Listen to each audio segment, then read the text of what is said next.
This course consists of 7 units, and each unit will have a specific theme. In Unit 1, we will start with the most basic stuff by meeting and greeting people.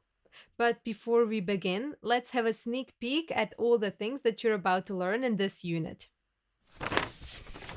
You will know how to greet all the nice people, introduce yourself, ask who someone is and about their name, and hope not to forget it instantly.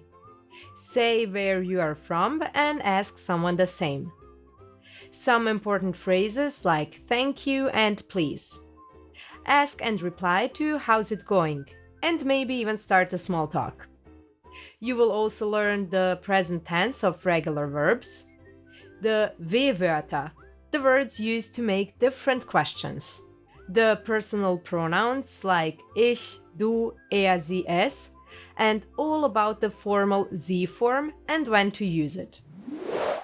I hope that you're ready to start this adventure. Let's go!